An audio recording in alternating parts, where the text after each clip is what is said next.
el abogado Daniel Marcial Navarro Méndez, maestro en Derecho Penal. Y déjenme decirles porque Daniel tiene una carrera pues muy importante en el ámbito jurídico. Es maestro en Derecho Penal con más de 32 años de experiencia, tanto en el Poder Judicial como en la Fiscalía. Fue fiscal de zona, director de área, coordinador académico, actualmente es abogado postulante, tiene diversas especialidades en materia civil, penal, mercantil, familiar y bueno, es un profesional destacado. Lo conocí hace más de 30 años aquí en Atlisco cuando viniste como diligenciario. Daniel, buenos días y bienvenido a Altavoz en Línea. Buenos días, Liborio. Agradezco la misiva de estar en tu programa y buenos días para todo tu auditorio. Pues sí, efectivamente nos conocimos hace mucho tiempo, en las épocas en que yo me consideraba joven y empezaba yo mi carrera como abogado, pero al lado del servicio público, ¿no? Y bueno, ahora efectivamente ya pensionados nos dedicamos a la cuestión como catedrático y obviamente en calidad de abogado postulante poniendo mi despacho. Oye, la gente me conoce más del lado de funcionario por tantos años, pero bueno, poco a poco nos estamos acreditando como en calidad de abogados postulantes. Ahora es interesante el hecho de que hayas estado del otro lado como funcionario, ahora estás de este lado ya como litigante y con mucha experiencia. Eso sirve. ¿Qué nos puedes decir acerca de ese temor que tienen los jóvenes actuales que estudian derecho, que son recién egresados, o los que ya somos de la vieja generación y que se tiene miedo para incursionar en el juicio oral? Sí, bueno, en respectivo de eso, hoy que tengo la oportunidad de platicar con muchos jóvenes a través de la cátedra, me he percatado que, bueno, no tienen la argumentación necesaria para poder llevar a cabo la comunicación con las autoridades, en este caso los jueces respectivos. No es el llevar un procedimiento completo hoy en día en el procedimiento oral, porque hay muchas salidas alternas o muchas formas anticipadas de llevar a cabo el procedimiento. Pero la falta de esa cultura en la práctica, porque no es la dogmática nada más, también es la práctica y el poder llevarla a cabo en la vida real, en el sentido de una audiencia, hay veces se embota la gente o se cohíba la gente. En el caso de lo que decías de los abogados grandes, tienen muchos conocimientos. Efectivamente, yo tuve la oportunidad de estar en un curso hace tiempo, todavía laborando como funcionario, y en ese curso fue de interrogatorio y contrainterrogatorio que nos dieron. Me pude percatar de una gran persona que era un decano de la facultad de la Benemérita Universidad Autónoma de Puebla. Ese señor, mis respetos, hasta la fecha yo también mis respetos, sabe mucho dogmáticamente. Pero cuando nos acabamos el curso y nos hicieron el examen práctico, todos el día que le tocaba a él, se llenó el salón porque todos pues esperábamos una gran cátedra en sentido de la exposición que iba a dar en su examen. Cuando empezó su examen, el tabú, yo creo que el mismo miedo a enfrentarse a la gente en esa oralidad y argumentación y oratoria, se quedó callado. Así.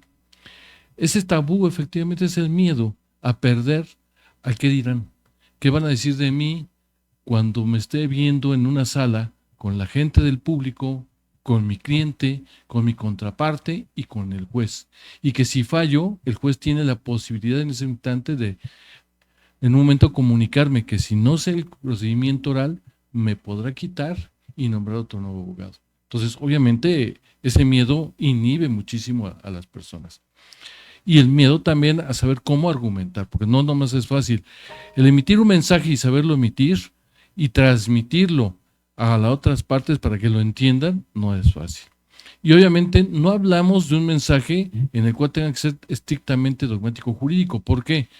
Porque ubiquemos que todos somos en esa sala, los que estamos como operantes somos abogados. Pero la gente que está ahí, que uno de los principios es la publicidad dentro del procedimiento oral, es que la gente entienda lo que está pasando para que tengan sepan que lo que se está juzgando es real y que no está una falacia en lo que se está llevando a Ahora, cabo. las universidades, ya hay una infinidad. Debe de establecerse una cátedra específica sobre el juicio oral en todas las materias. Sí, es esencial porque vamos en camino. Efectivamente, el año que 2027 ya está vigente el nuevo Código Familiar y Civil, pero vamos en camino a que todas las áreas del derecho van a ser orales. Y efectivamente, más que una cátedra específica dogmática, es una práctica de práctica, donde se desarrolle la habilidad para la argumentación y oratoria por parte del alumno. Sí, porque fíjate, conocemos en todas las aulas, hay alumnos tímidos que les cuesta trabajo hablar y tienen una inteligencia brillante. Sin embargo, en el juicio oral, pues tienes que entrar a la palestra y es la palabra la que va a significar el destino de tu cliente si es que lo estás defendiendo. Sí, en la parte operante que te encuentres como asesor jurídico o como defensor, efectivamente, o como funcionario en la calidad que estés, sí, tienes que saber cómo comunicarlo. Desde el juez mismo tiene que saber cómo comunicarlo, porque si el mismo juez a su sentencia, hay una parte de cuando dictan la sentencia que es que sí seguimos después, que es la explicación de sentencia. Esa parte, ¿por qué se da? Efectivamente, para que pueda entender la gente en forma coloquial lo que está diciendo. Es la fundamentación y la motivación. Más allá de esa fundamentación y motivación, es la forma explicativa coloquial de lo que está pasando y lo que está sucediendo. Porque, insisto, el principio de publicidad que se lleva dentro del procedimiento oral es que la gente que está en público, la gente que se está juzgando y las mismas personas que no son abogados entiendan qué es lo que está pasando. Que realmente no es como antes, que el juzgador se encontraba en su escritorio, en su oficina, y no sabía ni veía a una madre llorando, o a un padre llorando, o a una persona escuchaba realmente sus razones, tuviera una perspectiva de la situación real de lo que está pasando, que las mismas pruebas se desahogaran en presencia de él y en presencia de todos, y ahí se viera y se verificara si un testigo está mintiendo. Hoy en día no, porque se verifica todo eso en forma real, ¿sí? Y en una situación que todo el mundo está viendo y observando lo que está pasando. Ahí, si te equivocas en una pregunta, pues le puedes estar en la torre a tu cliente o le puedes favorecer a tu cliente, si es que no puede haber objeción por la contraparte. Claro. Y se queda callada. Porque muchas veces la contraparte efectivamente no conoce el procedimiento, no sabe cómo objetar, y al no saber cómo objetar, la pregunta sigue. Y si la contestaron, el juez no puede decirte, oye, está mal tu pregunta o no. El juez está como, digamos, como árbitro de fútbol, en medio y callado, a menos que la contraparte objete. Si no objeta, puede contestar la persona y ahí se queda. No hay suplencia de la queja. No, en cuestión del procedimiento oral, no. Las partes, los operadores que se encuentran, que son la defensa, el asesor jurídico y el Ministerio Público, pues son los que tienen que hablar y el juez escuchar. Y al último determinar. Él puede normar el procedimiento, ¿en qué sentido? Sentido de disciplina, en sentido de que las audiencias se lleven acordes, de que en un momento dado sean desde el punto de vista jurídico, eso sí lo pueden normar, y que las partes conozcan el procedimiento para llevarlo a cabo, pero hasta ahí. Ahora, ¿tú crees que qué le recomendarías a los jóvenes para que se integren más al juicio oral desde ya? Que tengan la certeza y la sagacidad de acercarse a las audiencias. ¿Por qué? Las audiencias, como toda regla, tienen sus excepciones, ok, pero en su mayoría son públicas. Podemos entrar a verlas y a escucharlas. Mucha gente le da miedo porque, híjole, no me van a dejar entrar. No, claro que sí, podemos pedir en el juzgado, oigan, puedo entrar a la audiencia, y no tienen por qué prohibirle. Quiero entrar como público, y adelante. ¿De qué sirve eso? Escuchamos qué es lo que hacen los operadores y vamos aprendiendo desde ahí. Claro. La otra, pues, es la práctica, que ante un espejo, por ejemplo, el poder hablar, el ponernos un lápiz atrás de la lengua para poder dialogar perfectamente, aprender sobre eso. La otra circunstancia, que las mismas escuelas, insisto, se preocupen más por hacer prácticas En Estados Unidos, por ejemplo, cuando tuvimos cursos, nos llevaron en esos cursos a prácticas, nos filmaban lo que estábamos hablando y haciendo y luego nos pasaban esa filmación para que nos diéramos cuenta de nuestros errores y obviamente fuéramos mejorando poco a poco. Pues qué bueno. Oye, Daniel, ¿y por qué no te invito para que intentemos un taller con tu amplia experiencia? Se inviten a jóvenes e incluso abogados ya con mucha carrera, pero que en realidad no participan y dicen, no, yo no me dedico a eso, aunque tienen el deseo. He visto y les pongo el ejemplo como cuando vas a un baile, a una fiesta y dicen, no, pues a mí no me gusta bailar, pero observa debajo de las mesas si están moviendo los pies. Lo que quiere decir es que sí quieren bailar, pero que no saben y si no se van a eso, pues definitivamente no van a aprender. Estoy en la mejor disposición y al contrario, te agradezco, como dije al principio, que me hayas invitado y en el taller cuando gustes. Y yo quisiera nada más connotar una situación. Yo tengo una idea, hoy que fueron los cambios, o que van a ser los cambios ya en el Poder Judicial cuando tomen protesta el 1 de septiembre, yo me estuve preguntando, bueno, si en la Administración de Justicia hubo cambios, ¿por qué en la Procuración de Justicia, que es más vehemente, no hay elecciones para un fiscal general o un fiscal de Estado? Ellos están más cerca de la gente y ellos deberían estar comprometidos más con las personas. ¿Por qué tiene que ponerse mediante una triada ante el Congreso del Estado o de la Federación para que se nombre un fiscal general?